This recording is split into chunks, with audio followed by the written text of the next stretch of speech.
Hello, and welcome to this week's episode of Hollywood Matrimony Live. Thanks so much for watching us live on Facebook and YouTube. Don't forget to go to our website, hollywoodmatrimony.com, and also find us on the Instagram and Twitter. Go like, share, thumbs up, send bubbles, send hearts, send stars, send everything you want. We will take your pennies, we will take your change. I'm not above it. Why are you so excitable?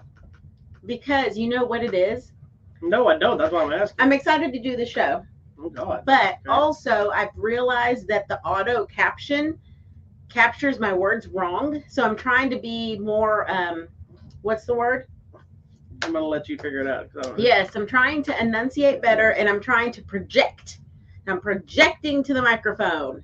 So get my words right, auto translate. You're so loud. How is that different than any other thing I do? I'm going to have to sit this close to you. Oh. But I am really loud with you because I have to yell at you all the time. Yeah, but I'm not this close to you. I don't need you yelling at me. I'm yelling at them. Hello, friends. Welcome. Welcome. Can I drink my water? Oh, I got to post about this. Talk about this now. He commented on my review. He's a nice man. I love that guy. All right, friends. Oh, we have a comment. What's the comment? Enunciate. Thank you. I shall enunciate, my friends. Okay, friends, we have such a wide variety of things, which makes me happy.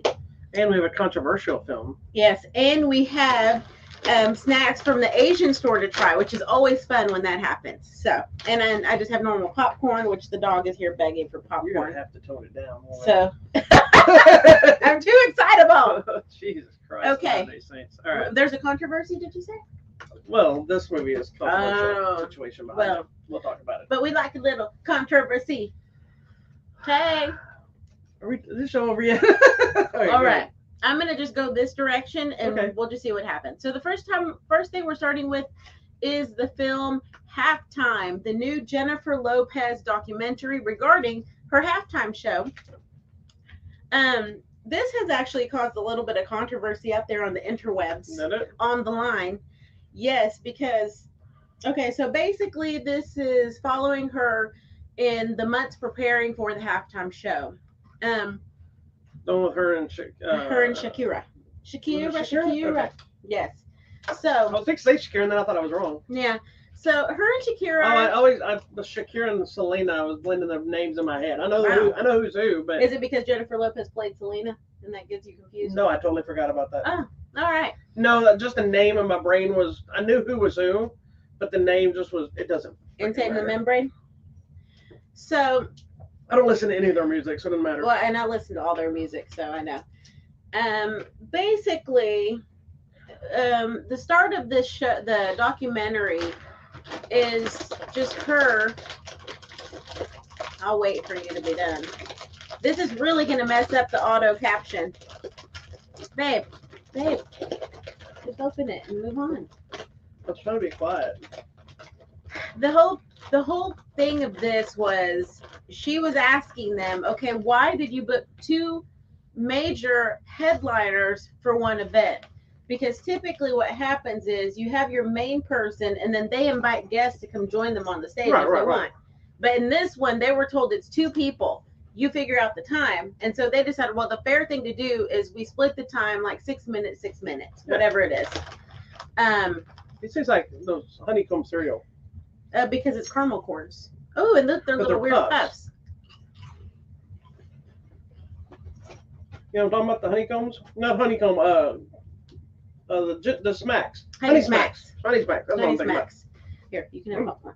I'm sorry, go ahead. So it ended up being 6 minutes because in 6 minutes. the 6 full minutes. 6 minutes that you fresh you're on. So in the allotment of like they actually have 20 something minutes or whatever, but the allotment also includes setting up the stage, getting your people out there, getting the stage out and all your people out and any of the crowd that's out there. So they have to plan for all that. Right. So a lot of this is obviously her going back and forth with the NFL about the stage setup. It's too small. We need the bigger runway here. We need the time allotment here. What if Shakira goes over 1 minute and something Is Shakira happens? in this documentary? A little bit. You hear some of the phone calls between the two of them of strategizing the best Were way. they fighting about it? No, Oh, not okay. at all. They were working together. just the best way to allot the time and like, okay, Shakira, if you start, then how does that weave into what Jennifer Lopez is trying to do in her program? J Lo. J Lo, you Jennifer know. Lopez is the actress. J Lo is the singer. Okay, my bad. It says Jennifer Lopez halftime. Because she's in the movie. Oh. Anyways, how to best weave the time, but then at the end of the day, what is the message they want to give? Because it's obviously two very strong, powerful Latino women, whether or not you believe so, but in the communities they're seen as these big I thought the stars. entire show was about big ass. That too. But then that actually comes up. Her butt?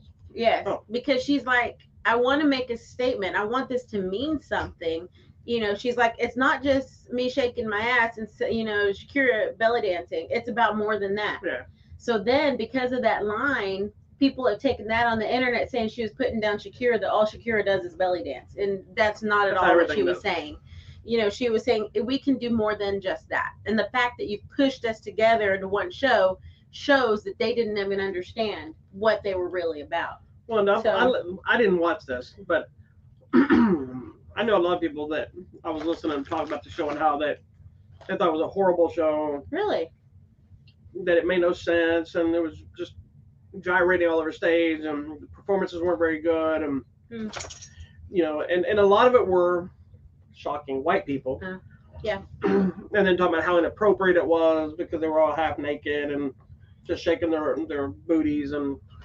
Well, see, and she specifically is like, that's not what we want to do. I know that's the problem is and I've been talking about this a lot lately for different topics, but it always seems to circle back to the same thing: is it's the people that are offended are not the people that should be offended.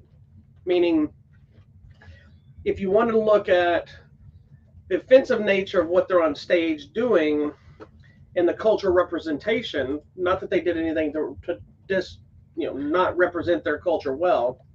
You would think, okay, the people that should be having the problems that we should be listening to are the Hispanic people. How do they feel like they represented their culture? But it's not them. It's the white people that didn't like it because they sang in Spanish. They didn't like because they were shaking their butts. Or they're a big house cow that sat at home that's jealous of the way they look and doesn't like that they can show their body, but nobody wants to see them in their giant moo-moo. You know? I mean, it's the facts. It's like, look at how many people, the people you see on these news or these stories or the keyboard warriors, the people that are complaining. They're usually the people that don't look like the people they're complaining about. You know, we were talking about just like the people that are offended about stuff for the kids aren't the kids. No, not at all. It's the adults that kids don't know unless you teach them these things. They're just open and bright-eyed and innocent to whatever it is. It's us that influence. When you tell a kid that's bad, then the kid now thinks that's bad. Correct. But, you know, from the other point of view, if you go and watch some of the reaction videos of people in other countries watching J-Lo or Shakira perform, like these people are in tears because it meant so much to them. And especially I was going to mention specifically the dancing that Shakira was doing, which is kind of like the step stuff, but it's Afro-Colombian and it's called champeta. And there were people like crying. They're like, oh my gosh, she's doing the dance from our country, you know, and it meant so much to them to see that. And that's the message they were trying to get across, not trying to get naked and, you know, that was just a benefit.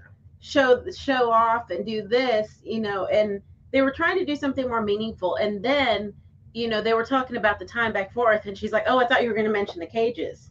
Well, then a few months later, they bring up they're like, yeah, we don't think we can do it. Now that we've seen the design and what they're like, she's like, what? She's like, it's a few weeks to it now. She's like, we're not changing it. So then that became the fight because it was like a political statement about the kids in the cages, was it not? It was, but she or was said, it not supposed to be? Well, that's what I saw it. I saw it as it being a political statement against locking these kids in these cages, not like making it okay. It was, but she also said, okay, tell them that it is about how we put kids in metaphorical cages and tell them you can't be more Society than this. and- you got Hey, it. Latino kid, this is all you can I do. got you. I see So that. that's the thing, and that's why that led into the whole Puerto Rican flag, and then that became an issue. Singing "Born in the USA" became an issue. Shakira's like, I don't really want to do that because I wasn't born in the USA, and Jennifer Lopez, well, I was. Do you think that's cool? But that's why Shakira played drums during the song. Yeah, So but you're they had to merging the work- cultures yes, because you're performing for exactly. the culture. So all of this became such a big controversy behind the scenes, and then you see the show, and I thought the show was really nice. I also like this year's show with Snoop and Dre and Eminem. Yeah, Like, well, that was cool another too. big deal too. You're That talking was a about big deal. Yeah. Yeah, because that was the first time a full-on hip hop thing had done at the Super Bowl, Yeah.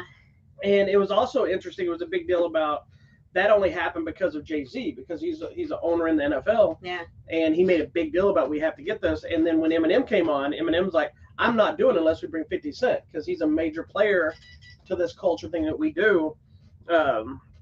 And it's So just interesting that you see her struggle, and I know that was a struggle because you know Snoop what he's gonna wear, Eminem taking the knee, like every single thing in that thing was a controversy. And so then she's referencing the year before her was that guy, that weird guy that just kind of sang and did all that weird on their show? No, on the halftime show.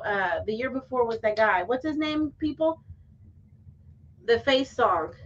On which show? I'm sorry. The halftime. Which halftime show? The year before Jennifer Lopez. It was the black man that sang Oh, the Melting Face song. I don't listen to his I don't music. know. But she's like, he had 20 minutes to do that. Yeah, you know? I don't And know. you know, she wasn't slamming him, but she's like, he didn't do anything of meaning. He just sang a song. He They just did sang a some cool song. dance. And here's the problem. That goes back to what The we were talking about. Weeknd. Thank you. Thank you. That goes back to the mentality to a lot of people have for celebrities. It's the mentality of shut up and sing, shut up and act. Yes, and she's like, that's not what we And want to do. It's the one time that we don't have arguments, but we discuss about the lack of Caucasian culture Yeah. in the world, There in is a our lot of society, lack. because we have culture, but it's not the same. Not the same.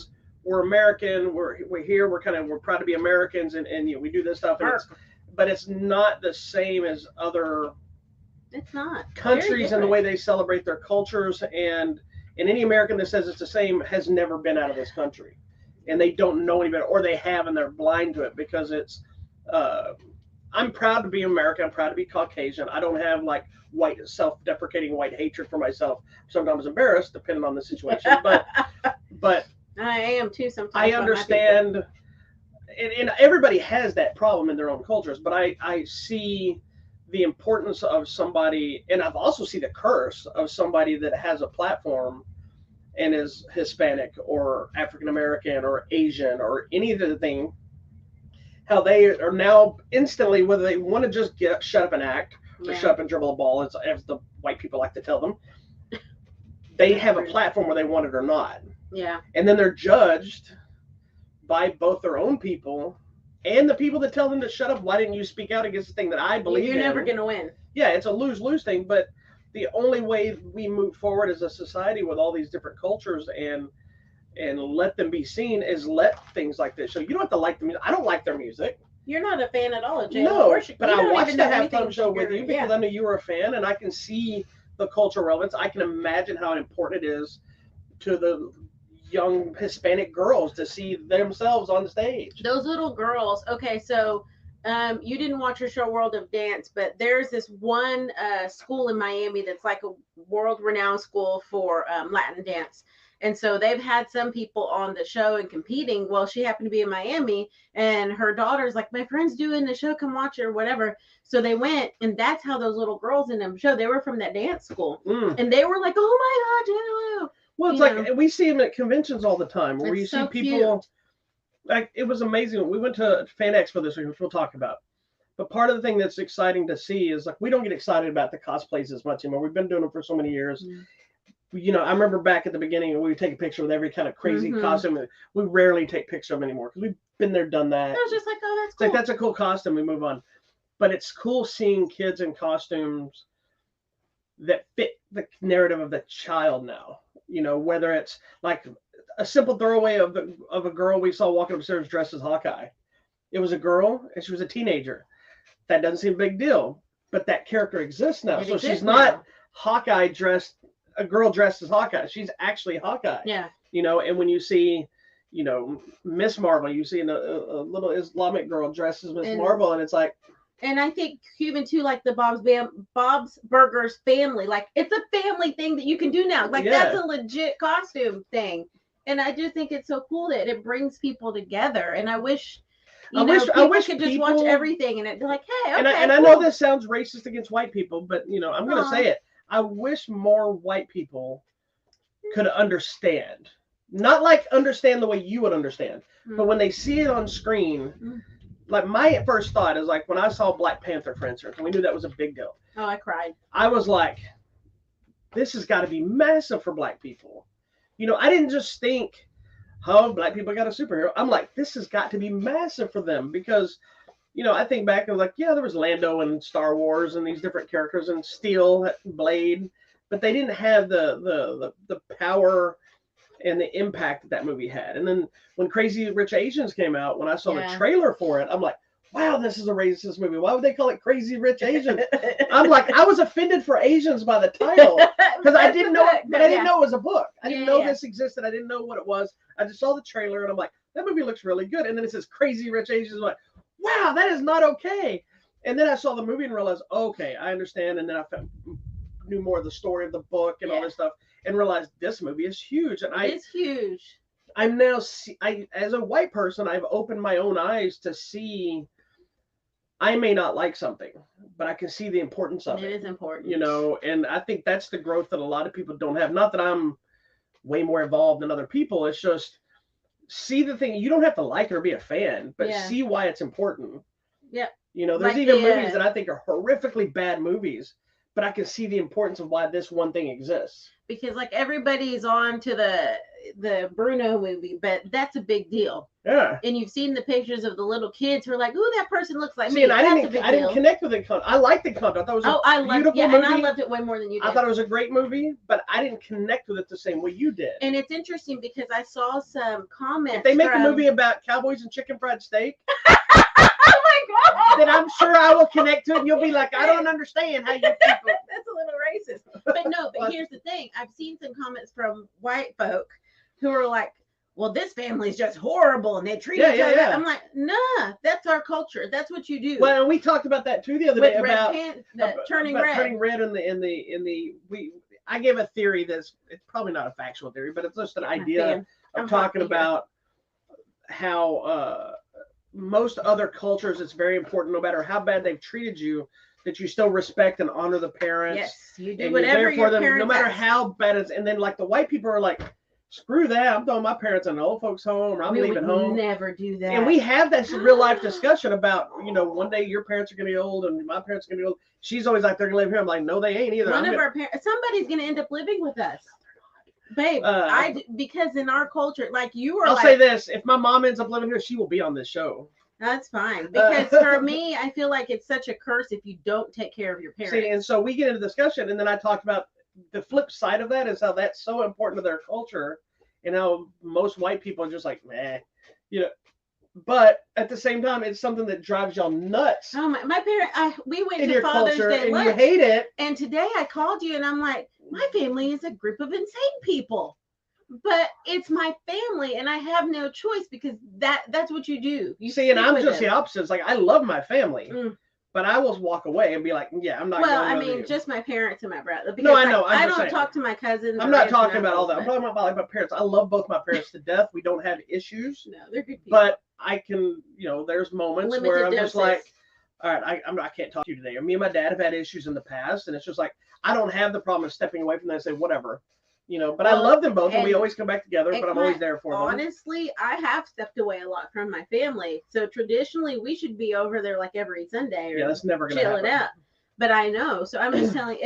Anywho. So it's interesting from a culture perspective to see the documentary and then to see the comments that came out about it, because I mean, I guess I can see both sides of it. Did you go look and see on the people that made the comments? Were they white people making the bad comments? Some of them, that's become my new hobby now. Is when I see people making bad comments. I'm like, oh, is this a Karen or? Yeah, to see. Or is it a Billy Bob? Because almost every time I find something, they're raising hell about something. Yeah, it's always an old white person. Yeah, it's too bad. But you know what? That's okay. Anyways, sorry if I'm coming off really white hatred. I do not hate white people. No, baby, you're white. I do not support mixed marriages. You're so funny. Before people shut us off, she's Hispanic and I'm married to her. I am. That was a joke. See, because we're Latino. married, you see. Anyways, check out the halftime documentary. It is on Netflix now. All right, moving on. Now you tell me about this one, Fortress, Sniper's Eye. I see Bruce Willis. I like Jesse Metcalf. This is actually a sequel. Oh, okay. They did a movie, I think it was last year. Here you go. Here it is right here. Called Fortress. Okay. This one's called Fortress, Sniper's Eye. And it stars Jesse Metcalf, Bruce Willis, and Chad Michael Murray. Oops. What are you doing? I was going to post some links. This is also, unless he's got some other ones in the can, I believe one of Bruce Willis's final films. Yeah, he has aphasia, I believe that's what it's called. Mm-hmm. If you haven't heard, Bruce Willis is officially retired from acting. He has aphasia, which actually affects his memory. So he's not able to memorize lines. He's not able to deliver the emotions and stuff that he used to be able to do, which actually explains a lot of the films he's done over the last few years. And it kind of, a lot of viewers I've talked to, we've all kind of felt guilty. They're like, oh. Yeah, a lot of people have come back. Like, I think even the Razzies went back and took some of the awards back because they felt bad, because a lot of it probably wasn't, when we say things like they're phoning in their performance, a lot of it probably wasn't him phoning in his performance. It was that's all he could do at that point, which made sense why he wasn't leading movies anymore. Because for the last few years, he's been going into the direct video market, which is usually what happens to actors when they aren't box office draws anymore. So they, like somebody like Nicolas Cage, who's having this new big box office resurgence, which is awesome.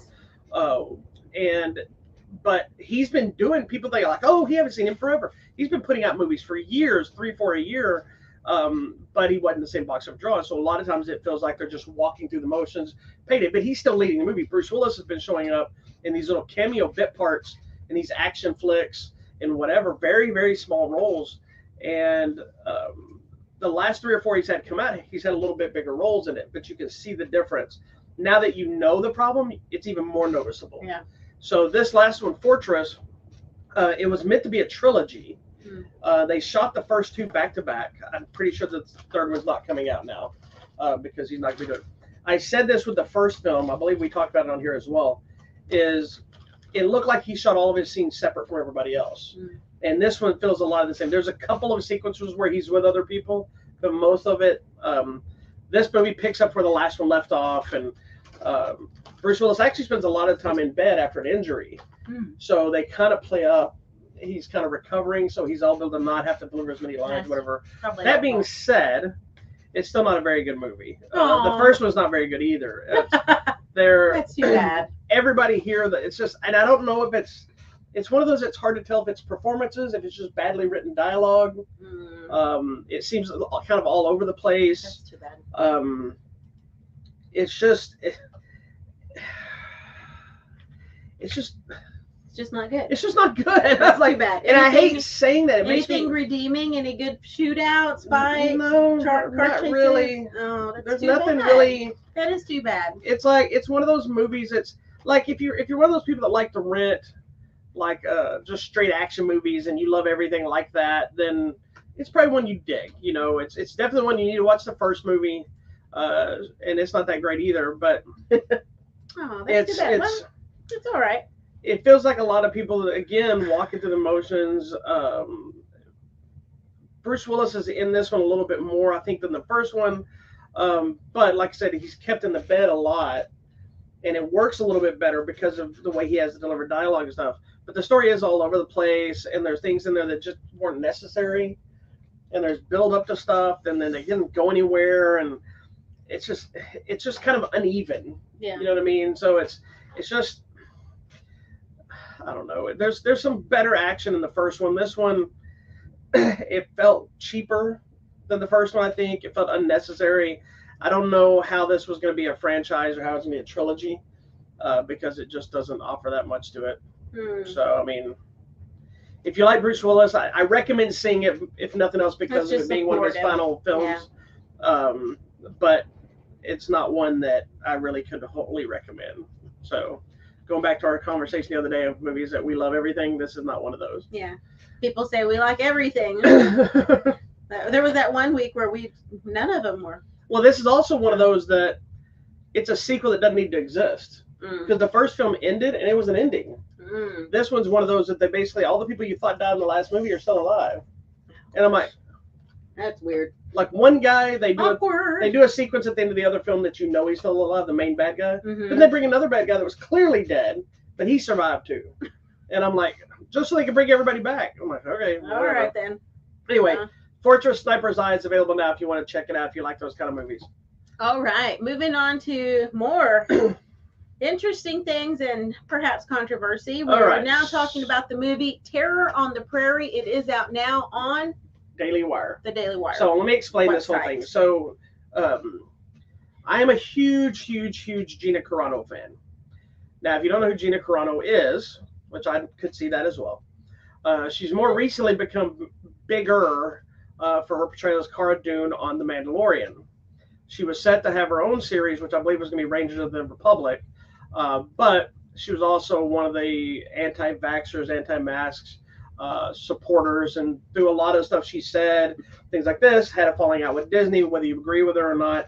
They basically essentially, they said they didn't really fire her, they just didn't rehire her for the next season. They just parted ways. Yeah, they fired her, but they didn't really put it that way. So with that being said, she was not willing to step down. This is one of the things that I think she was wrong on. I don't judge her opinions, but when you're working for a company like Disney, you already know a certain thing that they expect of you. And had she kind of kept their mouth shut on some elements, they probably would have kept her around because there's issues. But at the same time, I applaud people that are willing to stand their ground and risk losing a big thing so that you can, for your own beliefs. You know, I don't agree with a lot of what she said, or most any of it, but that's okay. I respect the fact that she was willing to give up such a big thing because she had that belief. It's just too sad we don't get to see the show. That's and really for those that don't watch The Mandalorian, still have no idea who I'm talking about. She was also in Deadpool. She did an awesome movie called Haywire, which is her first movie. In the Blood. She was in Fast and Furious. She was an ex-MMA fighter. That's all you need to know is MMA. Look her up on MMA. She was Crush in the reboot of American Gladiators, and she trained under Master Toddy in Thailand and Muay Thai, which is the same place that we trained, which is kind of our connection to the whole thing.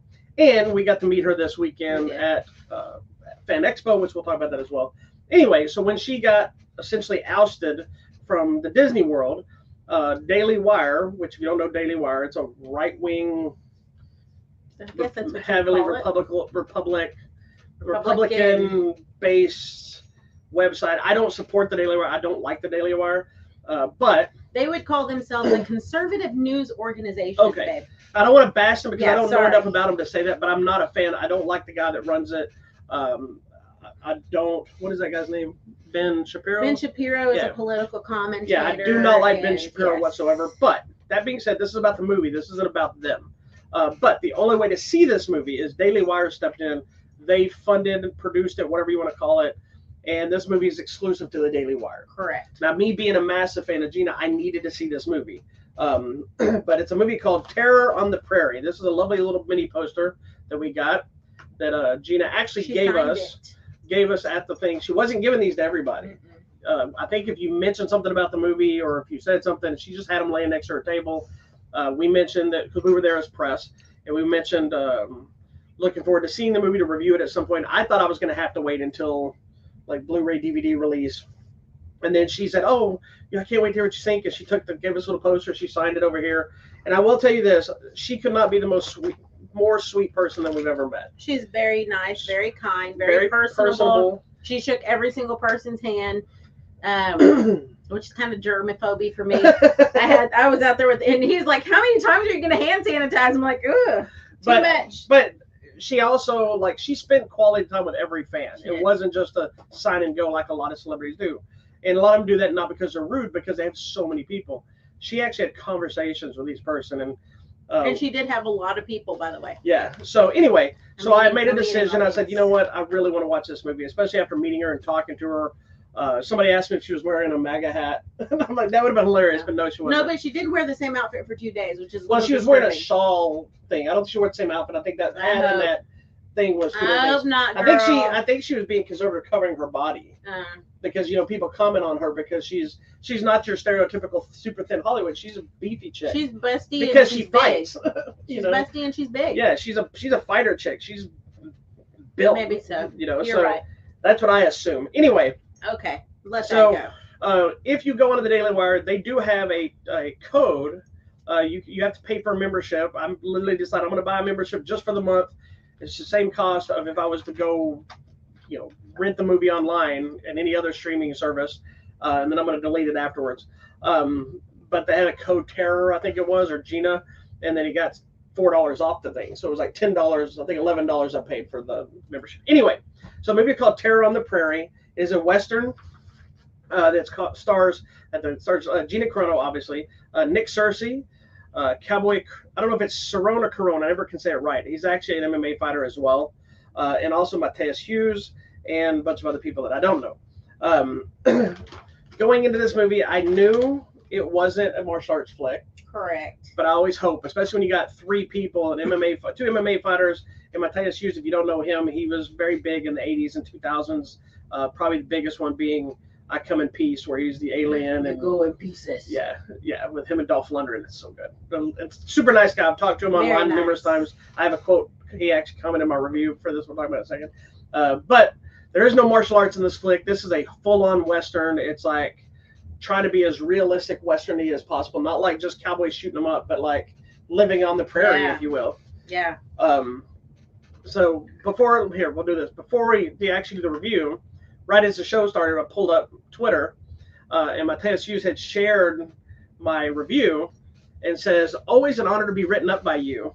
Aww. I've written up every time I see him anything, I write something about him in it. Nice. He showed up in one of the Puppet Master movies for like a minute and a half, and I was like, I didn't even know he was in it. I got excited, and so I wrote a whole thing about his death scene and thing, and he was like, awesome.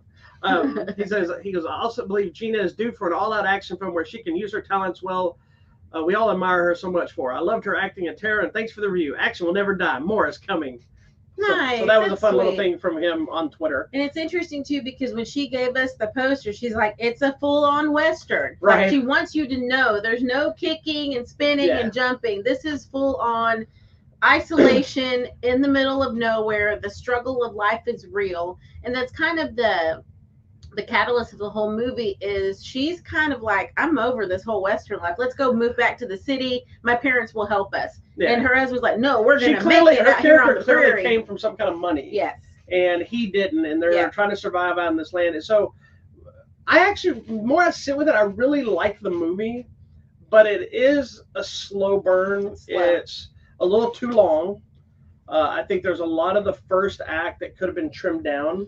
Because what they're doing is it's showing the daily mundane life. It is so mundane, y'all. But maybe that's part of the thing is you kind of want you to get partially bored and tired of it because that's how she's feeling. Yeah, she's like, I have to go to the well again. Yeah, and it's just the men running off to go do whatever they do, hunting and or then whatever. It was rude. He shows up and he's like, I need more and I need more coffee.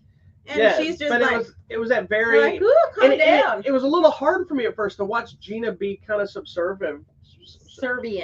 Thank you. Subservient, knowing that she's such a strong, powerful woman. She could kick you, dude. Right. Well, that guy's your own coffee. That guy's an MMA fighter too. And I'd be like, get your own coffee. But here's the thing. One of the things I like about it because Hollywood likes to try something, and I know this isn't stereotypical Hollywood, but they made her a strong female character, but she's not a badass female character. She's a normal person who is just doing whatever she can figure out to protect her kids. Correct. So there's a lot of shooting. There's not fights, but there's a lot of just typical Western shootout kind of stuff. Originally, I was thinking this whole premise is stupid because of how because it's about these guys that show up to their farm or their prairie land or whatever. And everything's going fine. We know that you see them earlier in the film and they're up to shenanigans, but we don't really know why. Mm-hmm. And then she just kind of turns on them and then it all things. But then you're like, but why are they that adamant? And then it kind of unfolds. Oh, I kind of figured out why. I kind of figured as well, but it just seemed very. And like. Right away, like, wait a minute, why did they care that much? Because nothing happened, Correct. I liked it overall. I didn't think I would. I was gonna be like, this is gonna be dumb, but it wasn't. It was actually okay. I think But you're not huge on westerns anyway. I'm not. I get tired, and because it's because you want electricity. It's slow and it's just like, just shoot somebody already. But that's the one thing in this movie. Nobody can shoot anybody.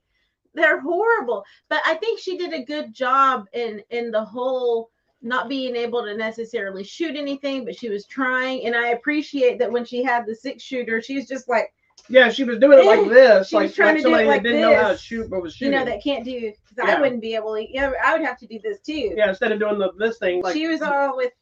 She was like, which made sense. And by that point, they were shooting back at her.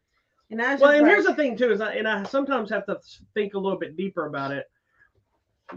As you're watching the movie, what I'm seeing is everybody missing. Yeah. I'm like, hit somebody, man. Those things were not accurate. Yeah, but a lot of those weapons were not accurate, and then the way they're shooting out windows and into crowds running and shooting. So, but there are a couple of moments that I'm like, there's no way you could have missed that person. What is wrong? But obviously that's the part of the film business and try to keep the story moving along. And overall, it was interesting. It was good. I think she did a good job, and I think the story is somewhat believable, like what could have happened. So I'm fine with it.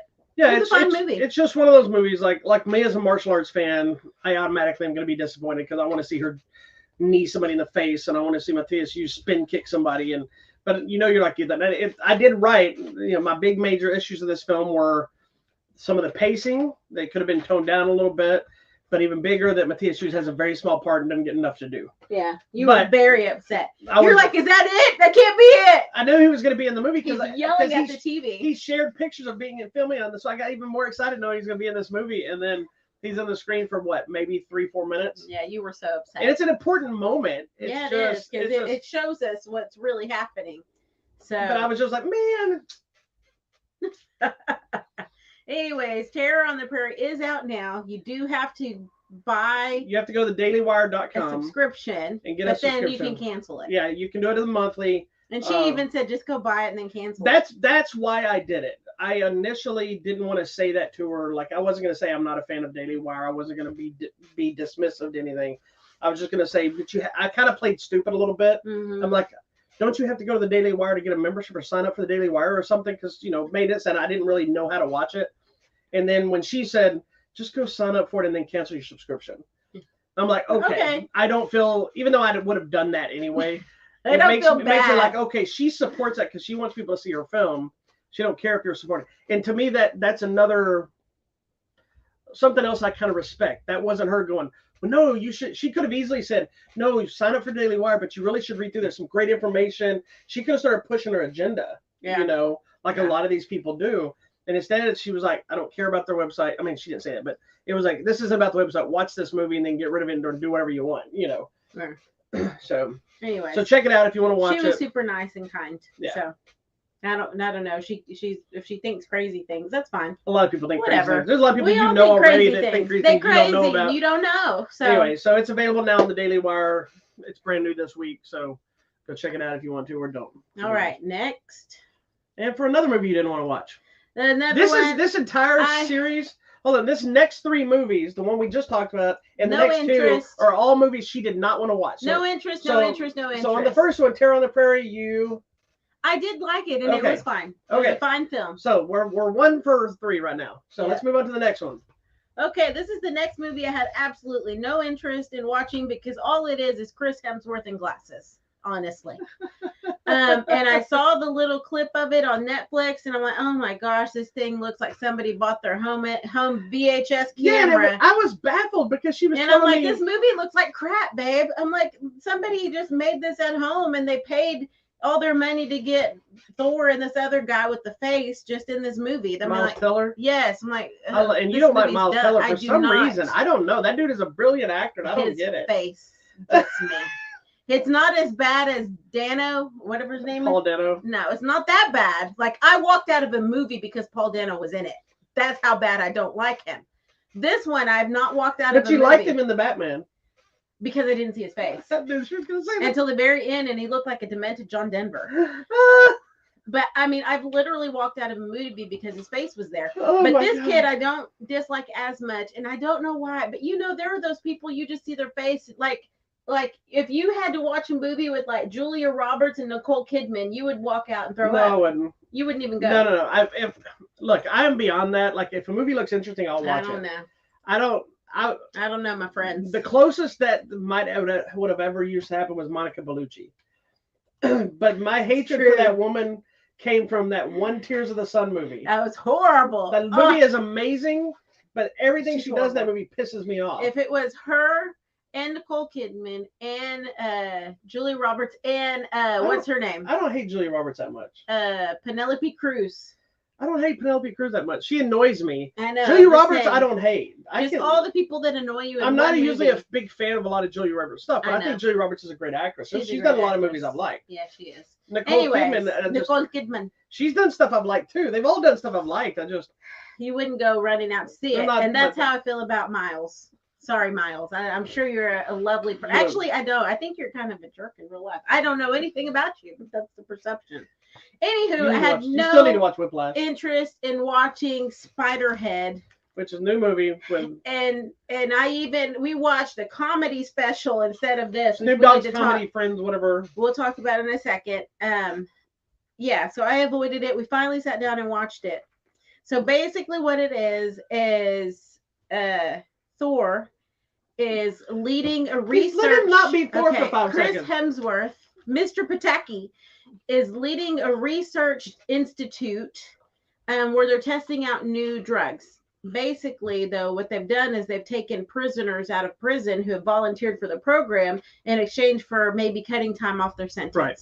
The drugs range from inducing funny, happy times, sad times, pain, sex, sexuality, lust, feel. So all the emotional things. Yeah. In control. Oh. Anyways, so that's what they're doing. And then you find out something is afoot because it always is. I turn it over to you. Oh, thank you. So I'm one of those that, don't get me wrong, I love Chris Hemsworth as Thor, but I like seeing him in other stuff. And I like that with anyone. When you start getting pigeonholed as a specific character, to me, I get more excited when I see him doing something different. That doesn't mean everything they do is going to be good, but like seeing Chris Hemsworth in the glasses and look at being more of a sciencey nerd guy and kind of an everyday Joe was exciting to me. Except it's funny, I don't know if you noticed, he still walks like a bodybuilder. Well, he's still huge. Because he's still massive. His legs are in his way, so he has to he's still massive, and because between him training to play, I think it's Hulk Hogan, and then he did the new Thor movie. This movie probably was around that time. That's funny. Yeah, you can tell he's still massive. He's and just slim, though.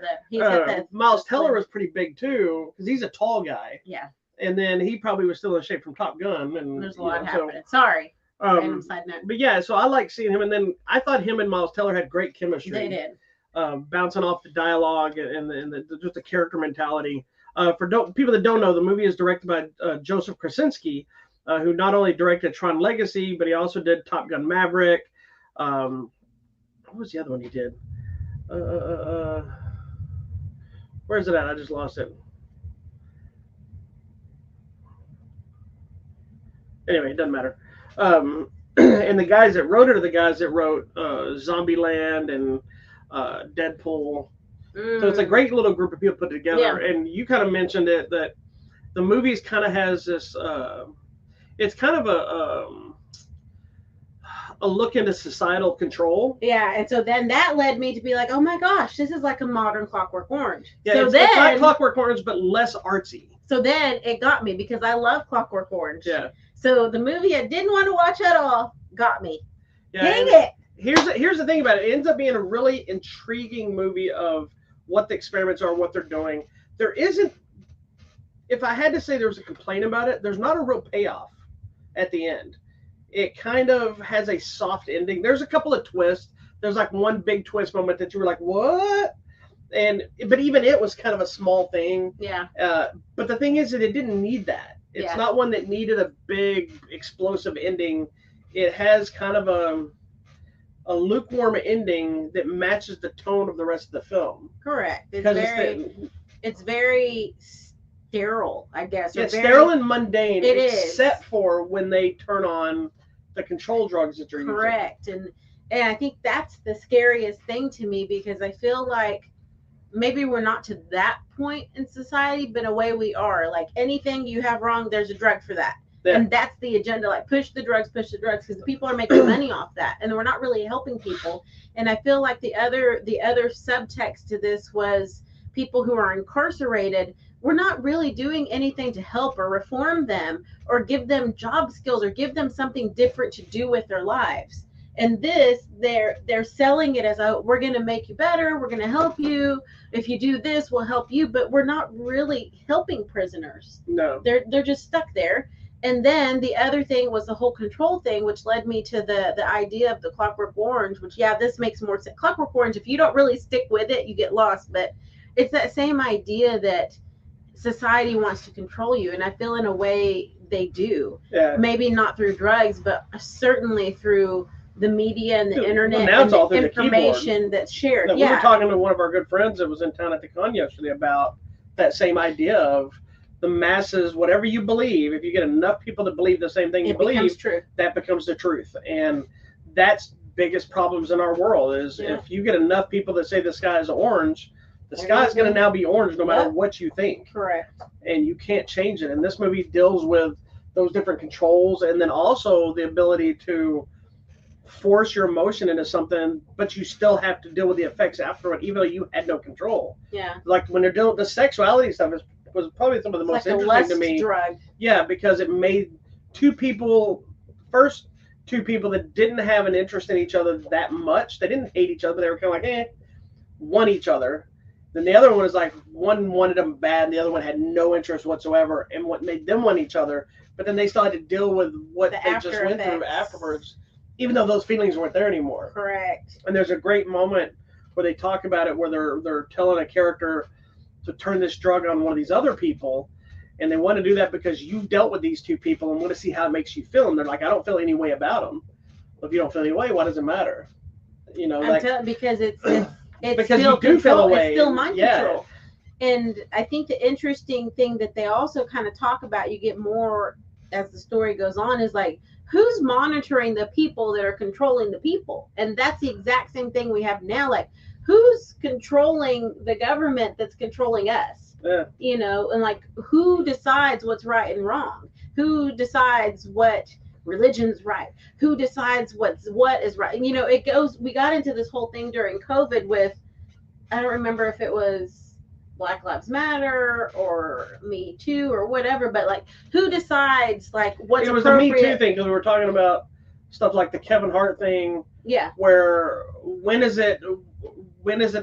you forgiven for your past mistakes? When you've already fixed it, but if somebody else says it's a problem again, it doesn't matter. But at the same time, they're like, you have to stand up and ask for forgiveness, but then you do it, and then nobody forgives you. Yeah, like, when is that enough? Yeah, it's like, it's not even the same thing and it's the same thing as when you go to serve time in prison for a crime you've committed.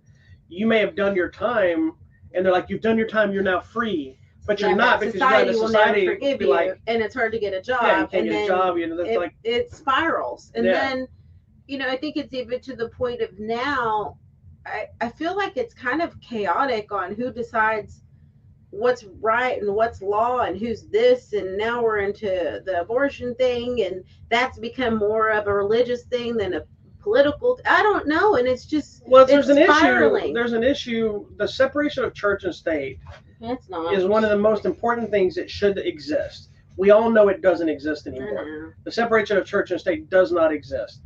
We can get into the arguments about taxation of churches, which I think it should be. If your mega churches, if your church makes a certain amount of money, I think they should absolutely be taxed.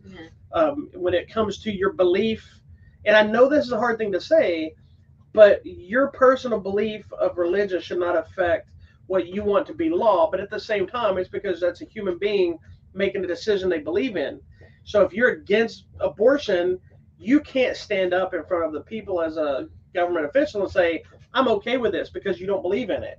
You know, so with the religious aspect, that goes against your belief. I know, and then it comes back to, well, what's the moral compass? Who decides what's right and wrong? Yeah. Well, then if I say, well, we should do it as a community, well, then I'm suddenly a communist, and like, I'm a socialist, and all these. I'm like, and there's that separation mentality. Too much, guys. Why not have, if your religion whatever your religion is, believes a certain way of anything, then say, okay, this is the law that's right for the people, but the church can make its own decision on how it wants to deal with that.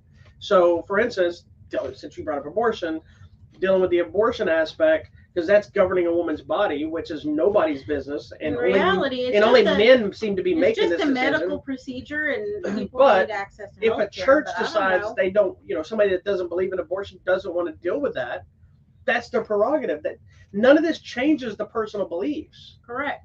It just makes it harder on the people that don't believe the way you believe. It's too much. And governing somebody's body, like I would even be probably more supportive. Like I'm not against abortion, but I would be more supportive of abortion, a ban on this abortion, if it was a room full of women that made that decision. Yeah. Because I still think it's a stupid decision, but at least it's fact it's the people that would go through it. Yeah. We're still dealing with all the men making decisions for women, and it's just like in this movie, it's individuals making decisions for these people that their hands are literally tied because they're prisoners. Yeah. And it gets to that point where they're like, okay, what's really happening? And then I feel like because of the control and the drugs, like they're even in a whole state where they don't even really know what's happening to themselves. And that's where I think we're heading as a kind of a society, like, am I being controlled or am I not? And that's how they're controlling me. Or am I being controlled and they're not telling me? And that's how they're controlling me. There's always been that element of mind control mentality. Like we are being controlled. Television and ads. And we're absolutely being monitored. You buy something like this because she saw it at the store. There was no ad that made her buy this. No, it's store you saw that caramel. But you buy this because you saw it online and thought it was awesome. Yes. Because the algorithm popped it up because you said something about Godzilla. And that's what I'm saying. We're being monitored. So in a way we are being controlled and we're being guided towards what they want us to do. Oh, you like cheese? Well, there you go. Let's put cheese on everything so you'll eat all these things. It's and it's creepy because we'll just be talking about something and Alexa will hear it and it shows up on my Facebook ads. Yeah. So control is real. Well, and going back to the Daily Wire, when I went on the first time before we met Gina, I was looking to see how you had to get onto it, if I had to pay anything. And I kind of half started. I'm like, no, I'm not going to do that. Cancel, moving on. Immediately, I had 4 ads on Daily Wire on my Facebook page. Oh, yeah. And I had an email from them saying, hey, you didn't finish filling that out. Mm-hmm. You should come back. Well, here's a code for a discount. So, like, they gave me a different code because I left. Yeah. To try to give me more money off to join their thing. And immediately, so I deleted it off my Facebook page. I didn't want to see the ad. Yeah.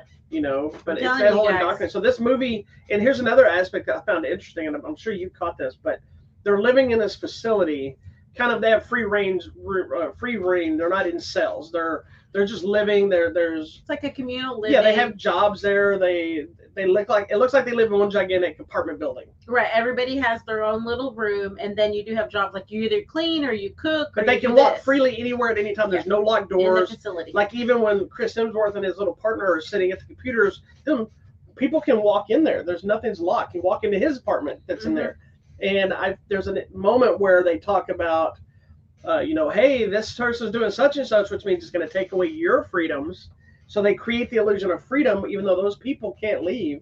They're still in prison, but they're given the illusion of freedom by not being in a cell. Correct. And now let's use me taking away your freedoms to stop this person from doing something. Because this isn't about me, but that's going to affect you. Yeah, it's like, hey, if this person does this, it's going to make it bad for all of you, so you have to help me. So then they sit back like this and watch them deal with it. It's total sheep mentality, and it's where you get the group to whatchamacallit amongst itself. Yeah. I can't think of the word, but you know what I'm saying. It's the same way they pitted everybody against with Black Lives Matter and the media.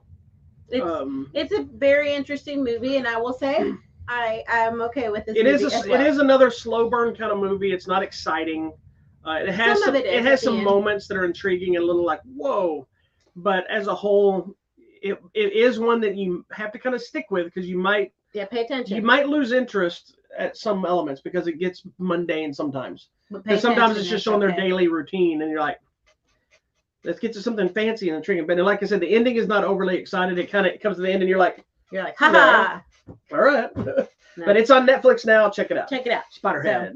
So, another one I didn't want to watch, and it was okay. Next. And the big movie this weekend, although it did not make #1, it was #2. Top Gun is still #1. Wow. That movie is destroying everything. It is now officially Tom Cruise's biggest box office movie of all time. Well, good for him. But is the latest Pixar movie, Lightyear, which is a spin-off film from the Toy Story franchise. Correct. It is actually the film that the toy is based on. That is Andy's favorite film. There was a lot of confusion on where this took place early on. And if you go watch the movies, there's never a mention of the Buzz Lightyear movie. Correct. There's a mention of the toys commercial. There's the video game. But there's a Buzz Lightyear animated film that came out, I think, in the 90s, maybe early 2000s, called Buzz Lightyear of Star Command. And it has, I think, no, Tim Allen, I think, voiced it for that too. But at the beginning of it, it shows the computer animation of Andy and then putting a VHS in, and they're going to watch that movie. And then it plays that movie, but it was more traditional cartoon. This is supposed to be the movie that he's a fan of. Yeah. So I don't know if they're throwing that movie out or if that's supposed to be another movie in the series or something they did, or we're just pretending that movie doesn't exist because it's the big budget one. Who knows? And they do start the movie out. It comes up on screen and says like in 1995, a movie came out that became a young boy, Andy. So they directly connect it. Yeah, they directly connect it. Say, this is the movie. Okay. Yeah, this is that movie. So, anyways. Now, I was a little irritated, like a lot of people, that they replaced Tim Allen with Chris Evans as the voice of Buzz Lightyear. The only answer I ever read was from the director, who thought Tim Allen's portrayal and voice of the character was a little more comedic than what they wanted for this movie. A lot of people speculated that it was because Tim Allen's conservative mentality and his openness about stuff he says. He's super conservative, and that's fine. That might be the case, which I was agreed with that, but then I was reminded that he's also shooting the Disney Plus series for the Santa Claus franchise. So clearly he's still working with Disney. So probably because he is conservative. Well, he's very conservative. He's very. I know, because even on his show he would make some show jabs has always at been the thing, yeah. but I think he knows how to control himself. I don't think he posts a lot of stuff. I don't know, but I don't know. Anyway, who knows why they really did it? We don't know. We just work here. Either way, I will say that Chris Evans did fine. Yeah, I think he sounded like it. The way I looked at it for the franchise is this is the character voice in the movie. They couldn't afford him to do the voice for the toy, and maybe this Tim Allen's character voice was from the cartoon or the video game, and they use the same guy. Just like you have a lot of actors, because when they had a cartoon TV series of Buzz Lightyear, it was Patrick Warburton. It was not Tim Allen. So this isn't the first person to replace Tim Allen. So everybody can just get over themselves. All right, then. Sorry, that annoys me when people do that much of a fit about it. All right. So the movie Lightyear is about Buzz Lightyear. What? Who they are exploring, I guess, new planets to inhabit. And they land upon this planet, and through a series of events, they are kind of marooned there, and he's trying to find his way back home. That's what you need to know. He's trying to save everyone and get everyone back home. So what did you think? I actually really liked the movie. I did too. It's like had no interest. It is not. It is not the typical Pixar movie pulling at the heartstrings. Yeah, that's why I didn't want to watch it. Yeah, because it's not. Because I was tired of crying at every Toy Story movie. Yeah, Pixar's notorious for telling deep stories, but they always have that moment where you're just going to blubber. Yes, I do every time. This is not that movie. This movie is a full-on sci-fi action adventure with some comedy. It really is. It's got some heart. It does have a couple of moments that are like life moments that would make you maybe emotional. And my favorite thing is the cat. And I honestly thought that cat was going to annoy me from the trailer. Oh, that cat is the cutest thing. But the cat ended up serving a purpose, and it made sense. And the animation looks beautiful like it always does. That wasn't a surprise. But it worked way better than I thought it might. Yep, it was so good. I think what I liked is that we had some messages there and some subtext, but it wasn't pushed in your face. It was just like it happened. Yeah. And I think it's one of the reasons it got banned in China was because his commanding officer happens to be a gay woman. Which they never say she's gay. Never pushes it. She's like, oh, I met someone. And he's just like, oh, who did you meet? What's her name? But it doesn't even get into it. The thing he got in trouble for over there because there's a kiss in the movie. Which it's literally, this is literally the kiss in the movie. Like, bye, dear. Yeah. But because it was two ladies. But there's no agenda to it. It's just like common. And I told you this when we left the film. I was like, I wish you don't have to agree with homosexuality. You don't have to agree with anything you don't want to agree with. But I wish more and more of this stuff like this became more normal, like that, where nobody pays attention to it. It doesn't become a news story. It's stupid that it's a news story. It should. And for you to say, well, it's because it's in a cartoon. Blah, blah, blah. And no kids are paying attention to that. Kids aren't watching it going, two women kissed. They're seeing these characters that are a family. Yeah. You know, and if their kid does that, it's because you've told them, or someone has told them something. And I can tell you, before you say, well, how would you know? My best friend is gay. My kids grew up around my best friend. My son is named after my best friend. And guess what? When my son was 10 years old, he asked me, because he had heard my mom mention something about my friend being gay, and said, this is the exact conversation we had. Dad, is he gay? And I'm like, first I said, who told you that? Because I wasn't ready to have that conversation. He told me, and I'm like, okay, yes, why? He goes, well, I'm named after him, right? I said, yes. He goes, does that mean I'm gay? I said, no, that has nothing to do with it. And he goes, good, because I love the ladies. This is a 10-year-old. So funny. That was a 10-year-old conversation, and it never went beyond that. My son never once again had an issue or discussed my friend being gay. He loved the ladies, and he would love going when we would go to the conventions. He'd like going down like the anime strippery aisle with the ladies with the big breastises. He'd be like, oh, dad, look. He'd be like, look. And for anybody that was concerned about how my son turned out, he is a grown man who is self-sufficient, who is fixing to get married, has a beautiful little girl, and guess what? He's not gay. And if he was, oh well, that's and he doesn't care either way. Whatever. I mean, if he was, fine, but he doesn't care. It's like, when I think that's the thing. It doesn't. I think it goes. Who knew I was going to have a gay conversation about Lightyear? Well, and no, it's dumb. But I'm just saying, it shouldn't be a thing, because if it's not you, what does it matter? Like, this shouldn't even be a scene we would be discussing. No, but because it was banned, we have to talk about it. But I think that, but also because your main cast of characters is a white man, an older white lady, a black lady, and then I guess is he? Well, Taika Waititi did it, who is from New Zealand. So, but he looks maybe New Zealand or Islander. Yeah. But I'm just saying, you have a great mix of characters, but it's not pushing an agenda. Yeah, it doesn't matter who they are. That's just, that's. And a cat. And a robot. Yeah. You know, so. Well, the cat's a robot too. I know, but there's things there. So I'm just saying, it's not a thing. And if you don't make it a thing, it's not a thing. And if you don't like it, okay, just be kind. And what I find funny too, which we got in this discussion too, about everybody talking about their old school cartoons and this and this. All the old cartoons are some of the most racist, offensive. But we didn't know things, that. But we didn't know anything about it because nobody yelled at us and said, "Don't watch that." He has a cigarette. We're like, we had candy cigarettes. I had candy cigarettes. We walked around. Our generation walked around pretending to smoke all the time. We did. But guess what? I don't smoke. Because when I grew up and my brain developed and I became someone who could think for myself, I'm like, that's nasty. Those cigarettes, I would still eat them because they were delicious. I saw candy cigarettes at the Asian store. I should have bought them when I bought these. We've been smoking them on the show. I would have. Anyway, people are stupid. Anyways. Now, let's get away from that part. It's a cute movie. It has a good story. It's about finding your home and finding your family and what that really means. And the cat is super cute. And I think it explores even when you have those moments in life where you have that big decision and it could go either way.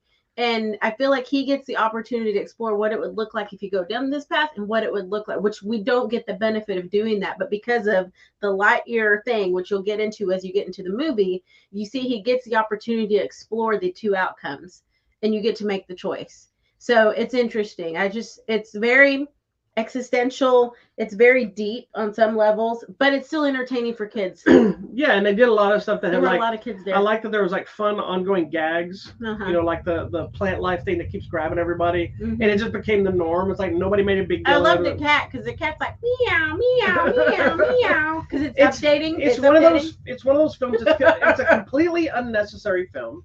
Not a single person that was ever a Toy Story fan ever went, man, I wonder what that Buzz Lightyear movie was. I wonder why he But likes it's one that I think, I'm glad it exists. It's fun. It's exciting. It's different, and it keeps that franchise alive. You know what it did for me? It made me go back and watch all 4 Toy Story movies, just anticipating this movie, knowing dang well I didn't need to see them. But it helps enhance that. If you have the newer generation that maybe they haven't watched Toy Story yet, I can't and wait somebody says to show the baby. What's Buzz Lightyear? Like, well, let me show you. And it starts that conversation. And there's little fun nuances, especially the end of the movie, that screams the stuff that you love from the Toy Story movies, of where they figured out, let's make this toy. They put them in there as like Easter eggs. But again, you can still watch this movie as a solo movie, never watch a Toy Story movie, and not miss anything. Yeah. It's I enjoyed it. And I really liked it, guys. It's funny to me when you start hearing how people talk about movies as a flop. They're classifying this movie as a flop already. What? Because I believe it was probably upwards of $200 million to make it or something, I'm sure. Right. It made on par like 50 million something, I think, give or take, which has been standard for most openings of Pixar in the last few years. Yeah. And Top Gun beat it. But then immediately they say this movie's a failure. But it's also made this money without being open in these other countries that banned it. Correct. And who knows what kind of legs it's going to have. We're also, even though everybody has decided the pandemic is over, we're still getting a lot of people that aren't going to the movies. This movie is one that probably doesn't appeal to girls as much. Because if you look at it, I think if girls see it, they'll connect with it a lot more than they think they might. They're going to like the cat. Glancing at it. Well, but you have a lot of strong female characters. And you do. But when you see the trailer and it's Buzz Lightyear. Yeah, if they would show more of the other characters. I don't know if, like, when my kids were little, my daughter would be like, ooh, I want to see that Buzz Lightyear. She'd want to watch Toy Story. My son would want to see this. Correct. That doesn't matter, honestly, but who knows who's going to the theater. And now with the invention of streaming is going to really hurt the theater stuff, especially from the pandemic, because so many movies we're able to watch from home now. People are going to just wait for a lot of Disney movies for Disney Plus. Yeah. And here's what I find funny about that is all these hardcore Disney fans that were screaming about Disney forcing movies like Luca and Soul, Mulan, and putting them straight to Disney Plus, Turning Red, and they didn't get theatrical releases, are now bitching that it's not on Disney Plus to watch. They're like, they need to put everything on Disney Plus. Why can't I just watch it now? This is stupid that I have to go to the theater. But then they're like, oh, they're so stupid, throwing that right on there. Shut up. You never win. Never win. And I know a lot of people are turning on Disney for whatever stupid reason. And since we discussed the gay thing, I want to bring that point up too. I love how when Disney originally was not going to say anything or do anything, and back in the Don't Say Gay bill, everybody threw a fit about them. Yep. They turned on them in a heartbeat. As soon as they stood up and said, "Okay, we're going to be against it. We're going to verbally say what we already thought, but we weren't going to get involved." Yeah. Then the entire state turns on them, and not a single one of those people there is supporting them. All those people throw a fit. You don't see any of them rising up. So we have to fight for them. They stood up for us, and now they're being screwed because of it. It's that one side. It's like, you do what we want, but we don't need to help you. Yeah. Well, and then my mom's like, I guess y'all aren't going to Disney anymore because of their crazy abuse. I'm like, did she say that? A month or so ago. Did you say, yeah, we're still going? I'm like, yeah, I'll be there. I'm going on vacation after Christmas. So dumb. Like, what does that have to do with me? Yeah, well, I'm going to see Mickey and Minnie, dang it. Somebody else, ironically, my class, you probably figured out who it was, said the same thing about, oh, I would never go to Disney again. Okay, good. But I'm like, when was the last time you went anyway? That was like they were talking about like being in the 70s. Lesson was like they are not missing your money. No, it's okay. Like I would never go. And I'm also elite and privileged because those are the only people that spend money to go to the Star Cruiser. So thank you. I am elite and privileged, girl. You boozy. Thank you. All right, so moving on. Let's do a quick recap. Is that the last movie? I'm sorry. That is the last Lightyear's movie. In theaters now. So if you want to see a fun movie with the whole family, go check out Lightyear. This was a good one for adults too because it's not all the. And kids liked it. All the kids that were in our theaters. There's not a big heavy message to it. There's not. Fun. It's just fun. There's not the big. The silly, goofy stuff that parents hate to have to sit through. There's not a lot of musical. It's really good. Musical numbers. It's really good. So I didn't think I would like it. It was really good. But let's talk about Fan Expo real quick. Okay, real fast. So we have not gone to like a huge convention in a while. Guys, this was too much. We did All-Con, which we always do, but it's big, but it's not like this big. This was one of these. What did they tell us? Somebody told us they thought it was going to be about 100,000 people. And there were massive amounts of celebrities and comic artists. And now, don't get me wrong. The only reason I went, we get press credentials, and so we go cover it. We did a Facebook Live to tell people we were there and stuff. And my only reason I decided to go this time around was because Gina Carano was going to be there.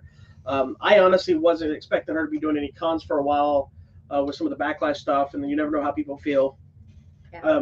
She's also from Texas, so I wasn't surprised she was coming in. But I was not going to miss that because I always expected I'd have to get her at like Celebration. Correct. But then when they ousted her from that, I was like, well, there went my chance. Yeah. So I really didn't expect. So when they announced her there, I'm like, I'm in. I got my press credentials. I'm like, I'm all for this. But she was not even, she's one drop in the bucket of the people that showed up. Do you have let's see, you have the list. You want to tell people that were there? So Brendan Fraser was there, which I'm so happy. And he had people, because people love him. Yes. No matter what's going on. He's had another big resurgence in life. They had the guys from Lord of the Rings. So all of your, what are they? The Hobbits. The Hobbits were there. Gina was there, obviously. Then we had the cast of Dexter, which is awesome because that show just wrapped up, so they were all there.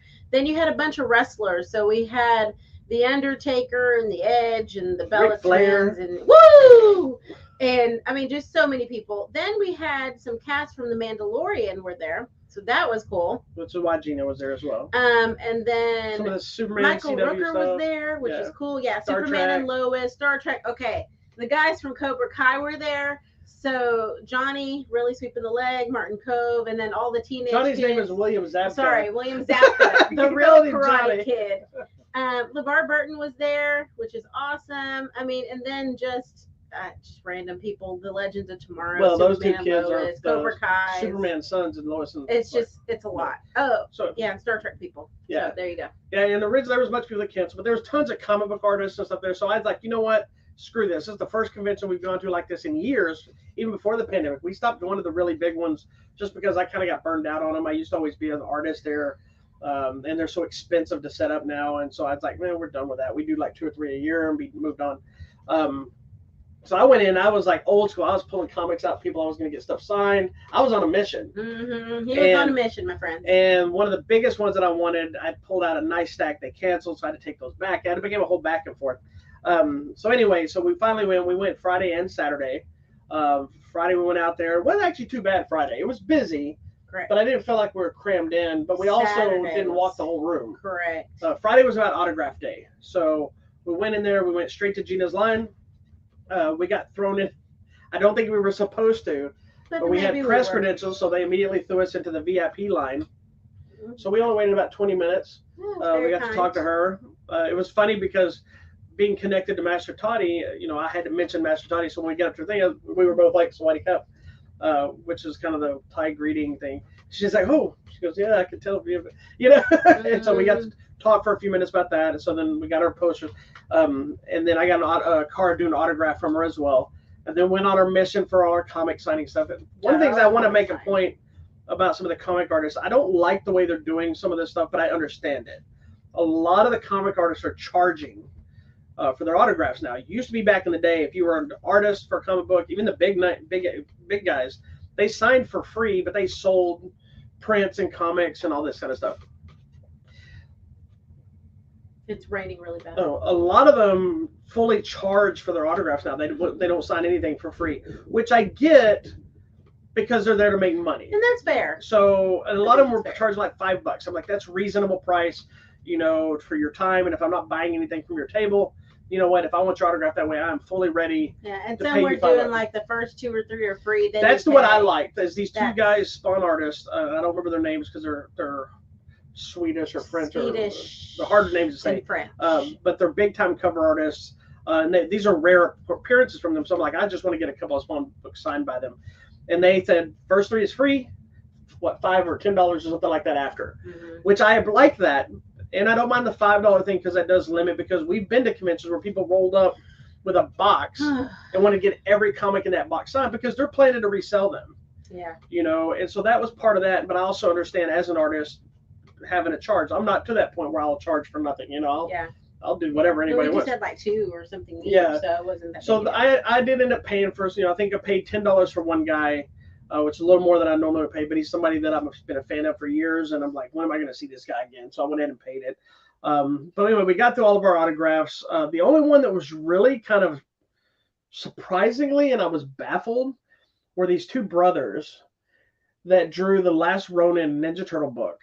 And I realized they were there, and I was like, oh, crap. And then there was another person I found out that was there, too. I think one of the colorists, but we never went to them. But I was like, I'm taking these books. This miniseries is awesome.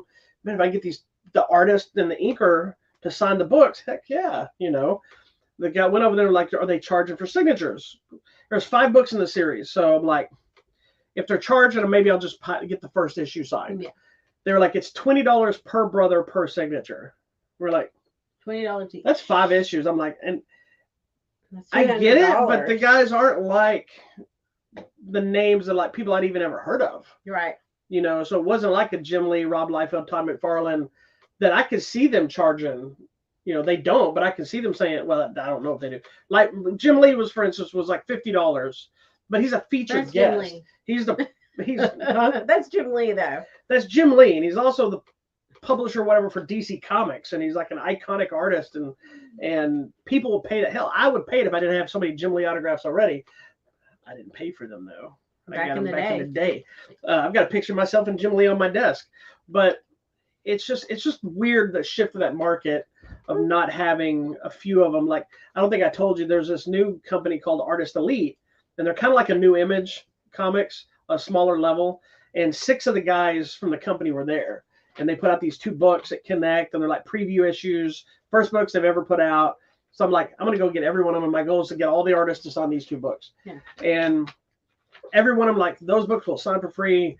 We charge $5 to whatever this. I'm like, sweet, unless you buy it. If you buy something from them, the signatures are free. But, correct. So every one of them signed it. I get to the 6th guy, and not Tyler, but another guy, and he goes, I'm charging $5 for a signature, and I'm like, oh, okay. Okay, that's kind of messed up. You're the only one in this group charging to sign this book.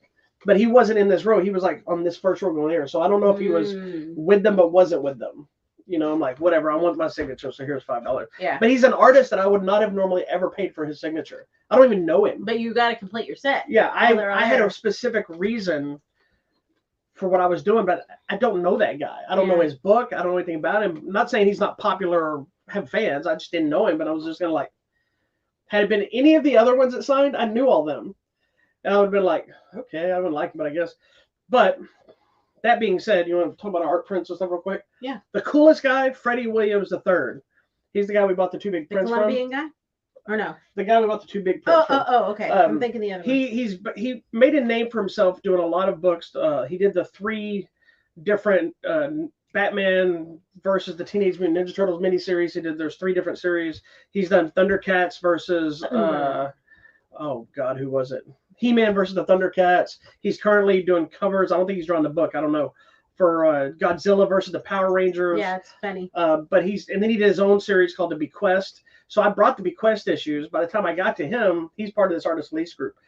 I had stopped pulling the full sets and stuff out. I was just pulling out one issue. Mm-hmm. I'm like, screw it. I'm just going to get this one signed because everybody was charging. So I wasn't getting my miniseries signed. And so while he was signing, I said, I brought my Bequest series too, because from what I understand, the series didn't do super great. He's like, oh, thanks for picking up that series. I was like, yeah, I was going to get you to sign them, but I didn't want you to be that guy. And he goes, dude, bring them. If you're bringing comics and carrying them around, I'll sign them. Oh, that's nice. So thank you, sir. And we bought some stuff. We went back 3 times because I went the first time, then I came back and I was like, man, I really appreciate it. He goes, no, thank you for buying the book and reading it. I appreciate your support, blah, blah, blah, blah. Then I'm like, sent over to look at one print that she didn't want me to have. She didn't like it. It creeped her out. Yeah, it was too creepy. But we did go back and bought 2 prints. I got one and you got one. Yes. You got this one. Yeah, so I got this cool Wonder Woman. Isn't that cool, guys? That's so cool. I think it's very good. I love his artwork. It's and I had to get the Godzilla versus the Power Rangers. And look, and it goes with our Godzilla collection. Yeah, that's why I even said that. I was like, hey, do you want this to go with our Godzilla theme? It looks really good. Oh, look, and we got the same blue light right now. Oh, yeah. See? So, and this is a current book that I'm waiting for the trade to come out so I can get and read it. Because I read Godzilla books, and he signed them for us too. So, yes, so we ended up. Thank you. He signed for free, but guess what? He got $20 from us too. Yeah, we were gonna. So we spend money. That's how business works. We spend money. And then we like weird art too. I like weird things. I especially like distorted. Like sometimes you don't. Do you have my guys? Are they already over there? Oh yeah, I put them in there already. I like artwork that stands out, that looks weird and bizarre. Things. You don't always like it, but don't always, but sometimes it catches my eye. We found this Colombian guy, He's just random. Colombia. His name is Jack Ampon. Thank you, Jack. Jack Ampon. And we bought these 4 prints from him. Guys. One of them was hers, the other ones were This is for my collection. This is for my ugly Chewbacca's collection. Look how cool that is. He's like all zombied out in the moon. Then we decided we needed these horror elements It's because he had them really for cool. they were 4 for $30. Yeah, it was So really we reasonable. got this one of Jason Voorhees. So we So- have the big Jason over here, Those are Jason. right? Then we got this one of Freddy. Because it goes with Freddy. Freddy over there. So we'll eventually frame him and hang him somewhere nearby. They'll be near them. And then we got this one with Jigsaw and the Billy Puppet. Which the Billy Puppet, let me close my thing. Can't see him very well, right but he's there. back there You can see it. on the floor. So they went with motif of stuff, but this art's really cool looking. Yeah, and we'll put their framed picture next to them. Yeah. And somewhere. So, but yeah, she has an ugly Chewbacca collection. If you don't know Poor about ugly Chewbacca's. I bought 2 ugly Chewbacca's. So here we go. We're at the show. I end up buying most of the stuff. I didn't buy nothing, man, except for that artwork. I got this horrible, ugly Chewbacca dog toy, but Chewbacca's like. His face looks massive. And then the other one, I got one, and this Chewbacca's like so flat, and his hair's all flat. And you're like, you already have that one, but the one I have, his hair is all crazy. Well, she was like, no, I don't have it. So we get home, she bought it, and it wasn't a cheap one, but it's fine. The bandoleer's different, and his hair's different. We get home, so now it looks like you have one that was ready for his job interview, and the one that lost everything. So it's a mess. We also went back and bought a bunch of stuff. We went and did our photo op with Gina. Which we weren't going to publicly show this, but I got to show it. It's funny because you look delicious. Well, Gina I look looks horrible. Good. I look good today because I actually put on like 3 layers of makeup. I think you look cute in this photo. Here's the problem: is I've made some life shift. I love this along the way, and if you see this photo, this does not look like a picture of me and my wife and Gina Carano. This looks like a picture of my wife, Gina Carano, and Jon Favreau, who I now apparently look like. You look like Jon Favreau. So my cosplay will now be somehow figured out how to be Jon Favreau. You need to be happy. Just wear a black suit. Oh, I guess I can be. I don't know if anybody would ever catch it though. So anyway, or you can do the chef. You can paint your knuckles and put on with your glasses and wear a chef coat. You can be Jon Favreau and chef. I still don't know if anybody would ever get. I don't know if you can see it. Well, yeah, you can. There you can see. Anyway, and then I realized I'm also shaped like a pineapple, so I need to fix that. So.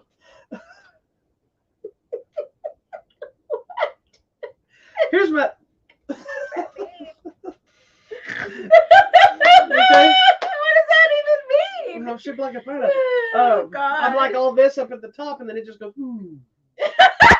That means you're pear-shaped. You don't call it pineapple. No. I'm not like this shaped. I'm like, cause my shoulders are wide, so I'm like straight down like this. But my hair goes like crazy when I wake up, and then it just goes like this. My shoulders, and they just go. Oh, wow. Anyways, continue. Anyway, but we had a good time at the show. It was just so. It was so crowded, and they were paying the announcement like masks are encouraged, and please try to maintain a distance if possible. Well, we're with people like this, and that one lady ran into me, so I checked her. This one's starting. I body checked her. I don't care. What? Say something. By the time you turn around and find out, I'd be gone because I'm a ninja. But I am glad to hear that show did so well because that does mean. They'll keep bringing bigger people, and I might if we do like we did this time, I might be more willing to go because I think the way they did autographs and photo ops, it works a lot better now. Yeah. Usually if you go stand in front of the table and then you wait and you wait and you wait. Now you're buying and there's groups and there's things, so sometimes you can speed it along a little bit faster. Also, if you're smart about the way you do it. They were moving it. Yeah, like it's just being smart on how you deal with them, when you do it, how you do it. And I want to give it, even though we didn't get autographs from her when we weren't there, big props to Ming Na Wen. She was supposed to be there all weekend. She was there Friday, and then for whatever reason had to cancel the rest of the weekend. But somebody told me she stayed until 11 o'clock that night signing. The show closed at 7 or 9. Closed at 9. She stayed supposedly till 11 o'clock that night. For everyone that had bought a ticket. To sign as many autographs as she possibly could, since she could not be there the rest of the weekend. That's awesome. So big shout out to her, because she is the true Disney princess. Mm-hmm. Being part of Mulan, part of Star Wars. She's everything. Part of Marvel, part of a lot of stuff. She's it. Anyway, so that was our adventure. We also decided to take the dart rail down there, and we had some. That was an adventure itself. The way there was perfectly fine. There was that one strange gentleman. Yeah. But that's okay. He's funny. He gets on. You can tell there's something a little off on him. He was very nice. He wasn't rude. But you're wearing your Muay Thai Master Thai shirt. We decided to wear a Muay Thai shirt, a Master Thai, to take a picture of Gina because the connection. You're wearing yours. I'm wearing mine, but I'm also wearing my 501st shirt. So he gets on there. I don't know if you saw him. He was doing like this Ric Flair walk when he got on the thing. Oh gosh. At first down the aisle. I ignore people. Then he sat down. I purposely don't look at people so they don't engage. Well, I look around because I'm always trying to make sure I'm trying to make sure nobody's going to do crap. I know. But then he's like, "What's up with those shirts? Y'all in some kind of a club?" And I know he was looking at shirts because it was kind of shiny. Yeah. But I told him, I'm like, "That's what it's part of a charity thing that we're part of." He's like, "Right on, brother." He goes, "Tell me about it." I'm like, Jesus. They have to go into what Star Wars. So I had to tell him about the first. club. He's like, right on, right on. And then he's sitting behind these other two guys. We had this like full-on stereotypical hipster guy. They were super hipsters. I feel like he should have owned a coffee shop. Yeah, he had a mustache that was about this wide. And his little hat. Little bowler hat thing. So cute. But he would not shut up. He talked. He talked the entire ride they were on there, like nonstop. But the guy sat behind them, like 2 seats behind them. But in front of them was like a window reflective something, and you could see them in it. He's behind him, listening to this guy talk. He's going, like looking at them, going, like making fun of this guy. I don't know if you saw then they had a conversation about the Nobel Prize, and he got all involved. And he's like, "You guys should have a show where you just sit and talk." Yeah. He's like, people would watch that. And I was like, oh my gosh. Then we saw a sad gentleman on the way back. On the way back, yeah, poor thing. And we don't know if he missed his stop, got on the wrong train. He was inebriated. Yeah, he didn't bother anybody. He slept the whole time. There was smelly. I think he was passed out, babe. But he passed out because he was spilling his drink on himself. Ugh, and the poor guy rode from where we were at all the way to the end of the line, which is where we still didn't get off. And so I don't know where he was trying to go. He had a hard hat with him, so I think he was either going or getting off work, I'm assuming. I hope so. I hope you're not showing up to work like that. But so I don't know. Poor thing. Yeah, it's kind of sad. Anyways, but the trip was fine. And I think now that we know, we saved money and time and gas and parking and all that. So now we know. And it drops you off where this specific con was. It drops you off literally by the door. Like it stops you, get off, you're there. Yeah, it was really easy. And there were a lot of people on there. And I do wonder about the people that go on the train in full costume. They do. Because some of those things are too hard to take off and on. So they put them on and they ride that train. You see people getting off like dressed as Jedis and big clowns and all this kind of crap. You know, I had 3 people just talking about my shirt. I can't imagine what they'd say to. Yeah. You know, I had one other guy. I don't know if you kept walking. This other guy was like, dude, I'm liking that shirt, brother. And I was like, where'd you get it? And I tried to tell him, I was like, what's the exclusive thing? You have to be a member of this club thing. Oh, they sell them? Like, no, you have to be a member of like charity organization. Oh, that's cool. He goes, man, I really want to buy one of those. Where I can get it? No, I keep walking. I don't engage. I purposely don't because, hey, I live in Dallas. I know better. I don't talk to strangers. I know, but I also know. I don't look. I also know the mentality of how if you engage with people, you're less likely to have a confrontation. I know. But it's how you engage. I look, and then I just look down. Like I don't. And then you don't like stare at people. No. When you stare at people, that causes a problem. There was a guy on the front cart I didn't tell you about on our way back that. He was in the train car in front of us, and he was sitting at an angle, and he kept looking at me. And I don't know if he was actually looking at me or down the train aisle, but every time he looked towards me, I made sure my eyes diverted somewhere else, so that I didnn't look like because sometimes people look for you to look at them so they can go, what are you looking at, and start a fight. Yep. And so the best thing is just to keep the eyes diverted, pretend you're not paying attention to any of them, but make sure you pay attention to them. Yeah. There's your tip on safety. Anyway, go ahead. Yeah, anyway, it's your turn. Tell me about the contests. We're doing contests already, or what? What comes out? Sorry, I skipped ahead. This week's not a huge week. A movie called After Yang with Colin Farrell, which we'll talk about next week, is coming out. Somebody's man crush. Woo! The animated film The Bad Guys is coming to Blu-ray and DVDs, which we thought was really good. So good. Yeah, it was way better than either one of us thought. I didn't think it would be, but it was. A new movie starring Zac Efron called Gold is coming out. You know what? That Zac Efron. He's a good actor, man. He's gotten good. Yeah. I was anti-Zac Efron during the High School Musical days, but he's a really good actor. I agree. And he's going to be. They just announced he's going to be in the Von Erich movie. Yes. So I don't know what he's playing yet. Which one he's playing? Probably Kevin. And then The Unbearable Weight of Massive Talent is coming out to Blu-ray and DVD. So good. Which is a great movie with Nicolas Cage. It's got him a lot of big resurgence. And then there's like some old movies, Giant, the Shaft Criterion Collection, Fire in the Sky, Ip Man: The Awakening, which is a new Ip Man movie we'll talk about next week as well. Vampire's Kiss, a movie called The Cellar. So there's some random stuff coming out this week. All right. Coming out at the theater on the line.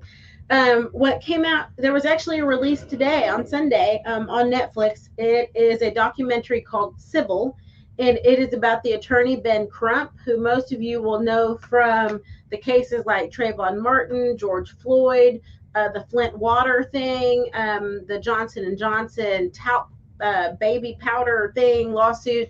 He's that guy. And so it's interesting. It's a documentary just kind of following him on how he prepares cases and what he does. So it's a really good one. I hope you'll watch it. It's on Netflix today.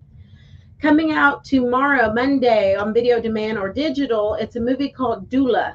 And it's kind of a dry comedy is what it's being It's called. about the doula oblongata. No, Oh, it's about this couple who are having a baby. and they need a And doula. their doula passes away.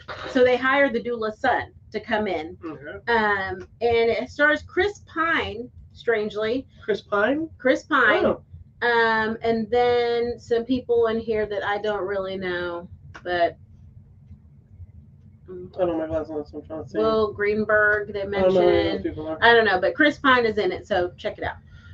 Coming out Tuesday, video demand and digital, The Watcher. This is a Not the Watchers. sorry, Watcher. Watcher. Because the Watcher is something else. Sorry, Watcher. It's this woman that moves into this new apartment, but she feels like she's being watched. Is that not out already? Because actually, one of our friends just mentioned to me the other day about looking at a movie called Watcher, and I don't know. Oh. I thought they were talking about that movie, The Watcher, with Keanu Reeves, and they said no. I think it's some new movie, but I don't know if maybe Okay. maybe they saw that it was didn't look at it was a pay-per-view thing. 'Cause that's Okay, bad. well, it's out on digital on Tuesday. Yeah, but so video on demand digital means you have to buy it. you have to pay for it. So maybe they paid for it. And got No, it no, I don't early? think they did. Maybe they saw it and they, They didn't saw look at it. it. like Okay, that. well, it's Watcher. Somebody's watching her in her apartment. Okay, coming out Wednesday on Netflix, a movie called Love and Gelato. It's high school girl who goes to Rome because it's her mother's last wish, and it's about making gelato and falling in love. That's what it is. Okay, coming out Thursday, video demand and digital, a movie called The Passenger. I'm just going to tell you right now, you don't pick up strangers because why? So they rape. Correct. So it's a group of people, they're sharing a ride, and the driver accidentally hits a woman on the road. So they pick her up and put her in the car, and strange things begin to happen because you shouldn't.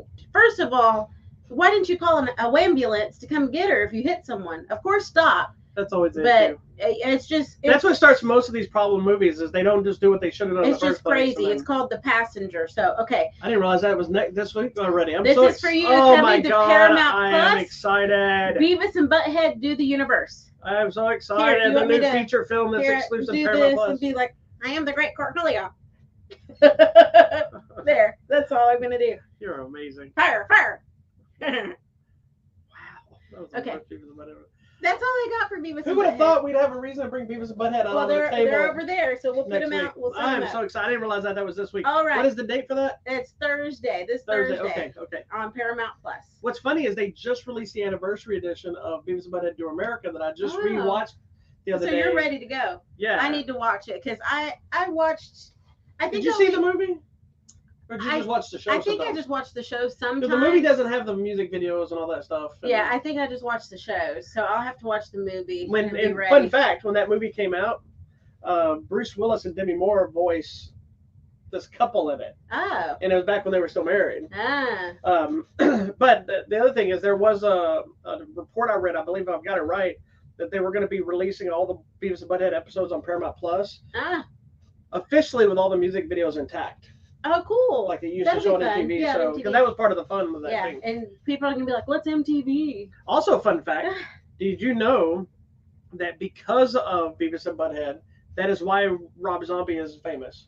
Really? White Zombie was an underground band, and they got on an episode of Beavis and Butthead, and people found them, and they blew up because That's of that cool. show. Good for them. And in the Beavis and Butthead Do America movie, there's a segment where Beavis and Butthead get high, and it's very psychedelic. Rob Zombie animated and directed that whole sequence. Oh, that's kind of cool. Good for him. All right, then coming out Friday, Oh, the that's this big Friday? stuff already. The new Elvis movie starring Austin Butler and Tom Hanks.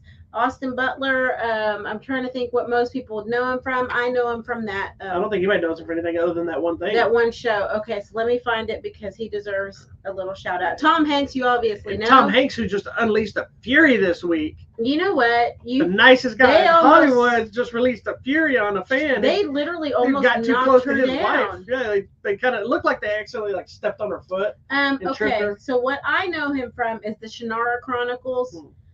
Which was a TV series, and he was a fairy. The Dead Don't Die? Okay, I like that. Yeah. I don't remember a minute, but. Once Upon a Time in Hollywood, he was in that. He was Tex, the young Tex, I guess. I don't know. I'd have to go back and watch yeah. Switched Up Birth, which I know him from. Arrow, it says he was in Arrow a couple of seasons. So he's done some TV things here and there, but I believe this is his first major leading starring role, this Elvis He was movie. on Jimmy Fallon. And I'm excited for him. He was on Jimmy Fallon talking about finding the voice of Elvis. Mm-hmm. And there's like, well, Elvis's voice kept changing over the years. Like he started out as the young country guy. Then he became kind of the Elvis we know. And then there's the older Elvis that was a little more of a draw and a little slower and whatever. And so like he did all three impressions on the show. That's crazy. And he apparently did all the singing in the movie too. Yeah. So I'm very excited for him. He seems like a very nice person. Don't know, but I just know from the show. Okay, then the one I'm waiting for. I'm waiting for Elvis. I love Elvis. Yeah, she does. I am not an Elvis fan, but I did enjoy Graceland, and I enjoy movies about people's lives. Yeah. So the other one I'm waiting for, and I hope it's scary because I'm kind of scared already. The Black Phone. This is Ethan Hawke, where he looks like he's kidnapping children and killing them in his basement. It's what it looks like from the trailer. I don't know. My daughter asked about that. She goes, do you know when that movie, The Black Telephone, is coming out? Oh, sweet baby. Yes, we're going to go. We should go. See if she wants to go with us. Well, we are going to see it on Tuesday. We have a screening. Oh, well, never mind. Sorry. I already told her she's not invited. Sorry. She wants to go to the Minions.